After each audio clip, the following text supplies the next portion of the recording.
Jesús envió a un grupo de sus discípulos para predicar, sanar y anunciar el reino de Dios. Cuando regresaron, Jesús alaba al Padre por el éxito de esta práctica. Enseguida, enseña por medio de una parábola que resulta en un golpe a la cultura judía en cuanto a la práctica del amor, al servicio, a la relación con la sociedad de su tiempo. Para ello les presenta la historia de un samaritano que ejemplifica el ejercicio de la misericordia, comprometiendo a su auditorio cuando le dice al intérprete de la ley: ve y haz tú lo mismo. Oremos. Padre, gracias. Gracias por Jesucristo, nuestro Señor y Salvador. Gracias porque en su nombre hay perdón de pecados, vida nueva, restauración, gozo permanente, victoria sobre el pecado. Gracias, Señor, gracias. Gracias por las personas cuyos oídos están ya preparados, cuyos corazones están listos para tomar esta palabra, disfrutarla, pero sobre todo para que nos ayude el Espíritu Santo y podamos vivirla. Vivirla es lo importante. Gracias. Amén. Estamos ahora revisando el Evangelio de Lucas en su capítulo 10 de los versículos 21 al 24. Esto también lo encontramos en Mateo 11, del 25 al 27, por si alguien quisiera revisar. Dice Lucas 10, 21. En aquella misma hora, Jesús se regocijó en el Espíritu y dijo: yo te alabo, oh Padre, Señor del cielo y de la tierra, porque escondiste estas cosas de los sabios y entendidos y las has revelado a los niños. Sí, Padre, porque así te agradó. Jesús corrigió a los que regresaron de la práctica del evangelismo, pues estaban emocionados al ver cómo los demonios se sujetaban en el nombre de Jesús. Pero Jesús les dijo: no se alegren de que los demonios se os sujetan.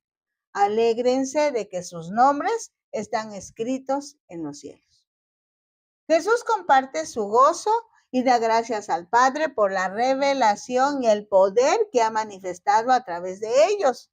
Está contento en la obra que Dios hace en y por medio de las personas sencillas, de las personas que humildemente quieren obedecer las instrucciones del Maestro. No le importa que en ese momento la oposición de las autoridades religiosas se estuviera intensificando. Los sabios y entendidos representan a las autoridades religiosas de ese tiempo, quienes, aunque conocían la ley de Moisés y los escritos de los profetas y los salmos, no reconocieron al Mesías. Por otro lado, los que eran considerados niños en esa sociedad, es decir, los sencillos y humildes, son los que recibieron la revelación de Dios y experimentaron y experimentan el gozo del reino. Con esto se comprueba que el reino de Dios tiene otros principios, otros valores, otros métodos. El reino de Dios es diferente, se manifiesta de forma inesperada y en lugares no esperados por la sociedad sin Cristo, desafiando las estructuras humanas de inteligencia, reconocimiento y poder. Dice Lucas 10, 22, todas las cosas me fueron entregadas por mi Padre. Y nadie conoce quién es el Hijo sino el Padre, ni quién es el Padre sino el Hijo, y aquel a quien el Hijo lo quiera revelar. Deja ver la relación entre el Padre y el Hijo, en donde se descubre que Jesús es el único que verdaderamente conoce al Padre. Y el Hijo revela esa relación a quienes Él elige, resaltando así la posición de Cristo como único mediador entre Dios y la humanidad. Dice Lucas 10, 23, y volviéndose a los discípulos, les dijo aparte: bienaventurados los ojos que ven lo que vosotros veis. Aunque el maestro estaba rodeado de muchas personas, el curso que preparó fue para sus 12 discípulos. Así que en ese momento se vuelve a los discípulos, a sus alumnos, a los que están inscritos en ese curso. Los llama aparte, los separa de la multitud No cabe duda que Jesús es un maestro, un especialista en la enseñanza-aprendizaje. Ahora se cerciora que su grupo tenga muy claro el conocimiento. Por cierto, no quiere mero conocimiento. El maestro busca transformación en ellos. Bienaventurado indica un estado de felicidad y bendición que proviene de una relación íntima con lo divino. Los ojos que ven no solo se refiere a vista física, sino también a la capacidad espiritual para distinguir y comprender las verdades profundas del Evangelio. Mas cuando se mira al mundo lleno de distracciones y engaños, esta expresión está vigente en pleno siglo XXI. ¿Qué revela Jesús a tu vida en este versículo? Entonces los que tienen la oportunidad de conocer a Jesús y sus enseñanzas son bendecidos verdaderamente y por ello están llamados a vivir con gratitud y propósito, buscando siempre ver la mano de Dios en cada una de las experiencias, que tienen, en la compasión, el amor al prójimo y la ayuda desinteresada. Dice Lucas 10:24, porque os digo que muchos profetas y reyes desearon ver lo que vosotros veis y no lo vieron, y oír lo que vosotros oís y no lo oyeron. Los profetas del Antiguo Testamento recibieron la palabra de esperanza, en cuanto que, según el cumplimiento del tiempo, Dios llegaría a la tierra en forma humana. Pero la audiencia de Jesús podía ver con sus propios ojos a Jesús mismo, el Cordero de Dios, al hombre que también era Dios.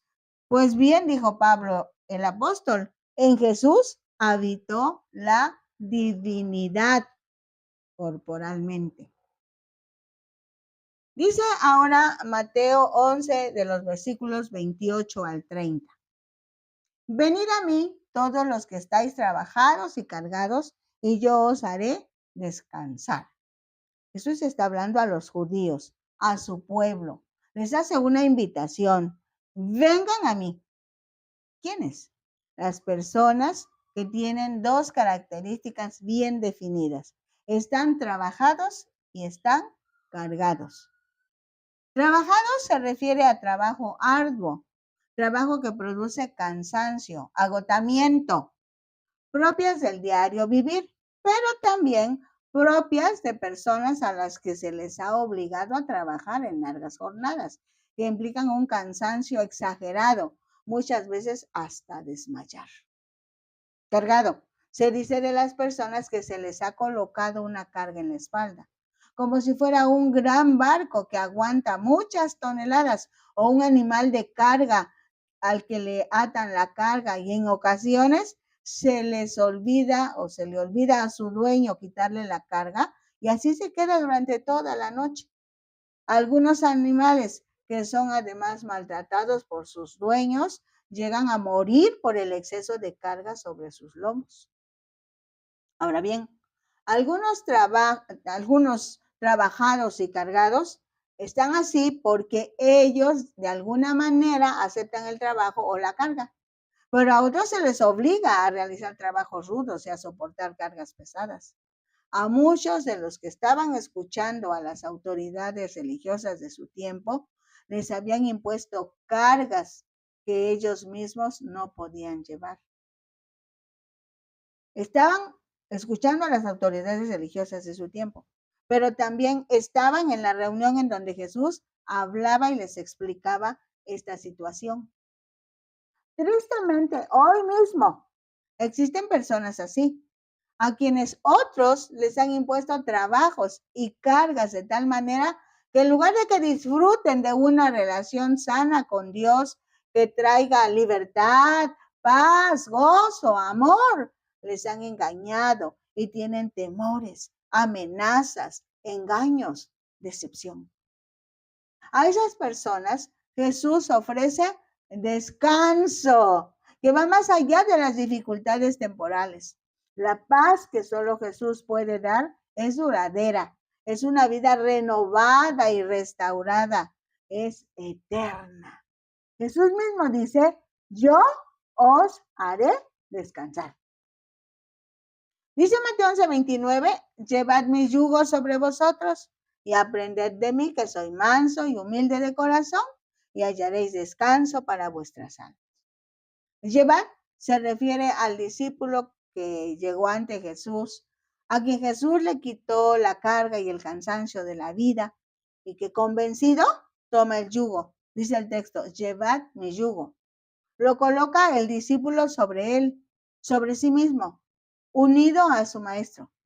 Acepta estar unido a Jesús, como los animalitos en una yunta, para que en el diario vivir observe y haga como Jesús es y hace. En ese contexto, lo que el discípulo hace es ir a la par de su maestro, porque se ató a él. El discípulo se ató a su maestro, mirando, escuchando, sintiendo lo que su maestro realiza y toma el ejemplo. Esta experiencia le da la oportunidad de aprender, o sea, hacer suyo el estilo de vida de su maestro. Aprender del maestro, lo que significa ser maestro y manso y humilde de corazón. O sea, como va unido a su maestro, aprende de él lo que quiere decir cuando dice manso y humilde de corazón.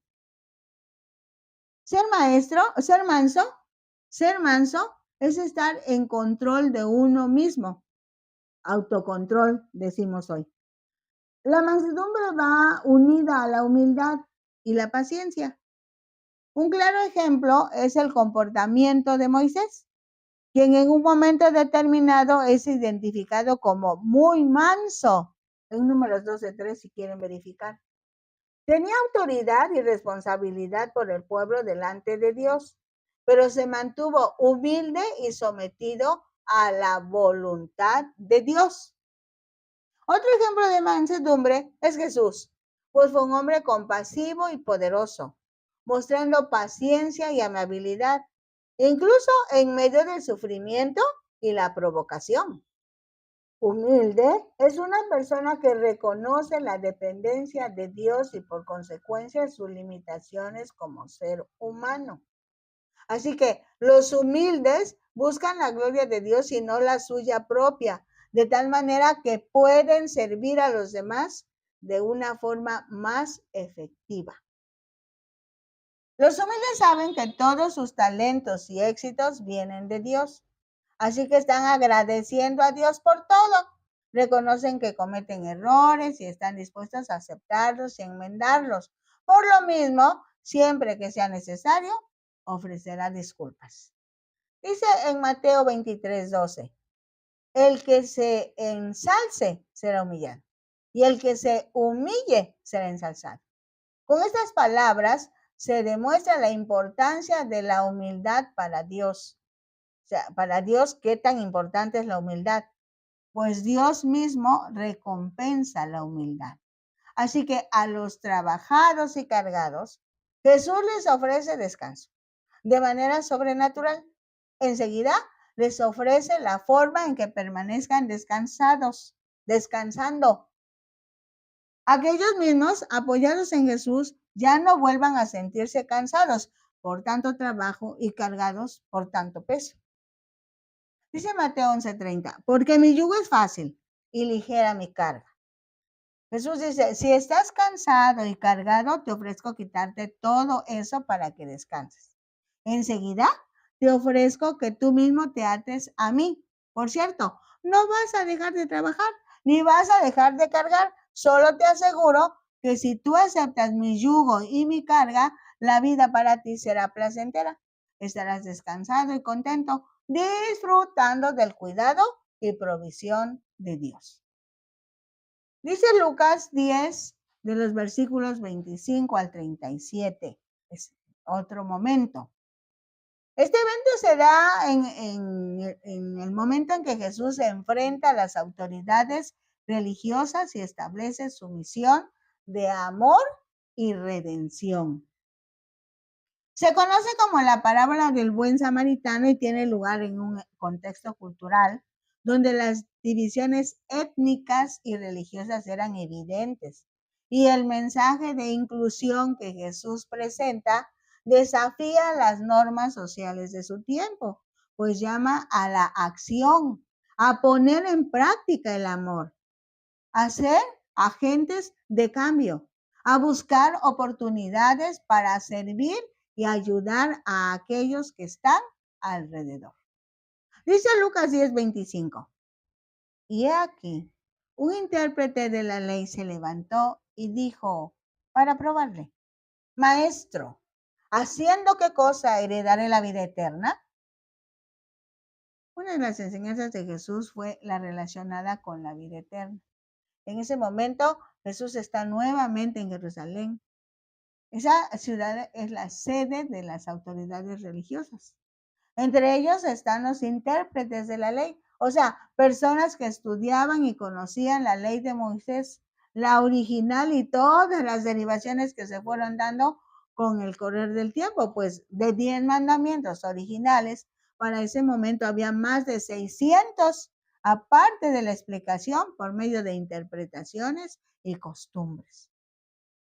La pregunta está dirigida al Señor Jesús con una intención bien definida, poner a prueba su interpretación de la ley, que incluía su opinión respecto a la ley que en ese momento era conocida y obedecida, en contraposición de la gracia que representa Jesús en ese momento. Desde otro punto de vista, sería la relación entre el conocimiento intelectual y la práctica de la fe. De todos era sabido que las autoridades religiosas que estaban en Jerusalén no aceptaban a Jesús como maestro, porque sus enseñanzas estaban en contra de la posición de esas autoridades. Así la expresión maestro puede considerarse como un desafío a la autoridad de Jesús. El intérprete de la ley habla de heredar, o sea, acepta que la vida eterna es un regalo divino. Pero la vida eterna es una relación con Dios por medio de Jesucristo resucitado. Es entonces una realidad eterna y transformadora que trasciende la existencia aquí en la tierra. La vida eterna se puede disfrutar aquí, ahora y hasta la eternidad. Jesús lo expresó en lo que se conoce como la oración modelo, registrada en Juan 17, específicamente el versículo 3, diciendo, y esta es la vida eterna, que te conozcan a ti, el único Dios verdadero, y a Jesucristo, a quien has enviado. Aunque las herencias se reciben solo por tener el apellido del dueño de los bienes, en ocasión y de acuerdo a la cultura, las herencias también pueden estar condicionadas. Por ejemplo, que los hijos atiendan a los padres hasta sus funerales, que cuiden de algún familiar con discapacidad diferente o con capacidad diferente, perdón. Quizá esa sea la razón del planteamiento de la pregunta que hizo el intérprete de la ley al Señor Jesús. Dice Lucas 10:26. Él le dijo, ¿qué está escrito en la ley? ¿Cómo lees? Esta respuesta de Jesús seguramente desconcertó al intérprete de la ley, pues esperaba otra respuesta. Esperaba una respuesta que comprometiera a Jesús en cuanto a la obediencia a la ley. Con esta expresión, Jesús demuestra que para él también la ley es muy importante en la vida espiritual y moral. Si bien la ley no justifica a nadie, su cumplimiento es indispensable para ser considerado justo delante de Dios. Dice Lucas 10:27. Aquel, respondiendo, dijo, amarás al Señor tu Dios con todo tu corazón y con toda tu alma y con todas tus fuerzas y con toda tu mente y a tu prójimo como a ti mismo. Amar a Dios significa ponerlo en primer lugar en todas las áreas de la vida.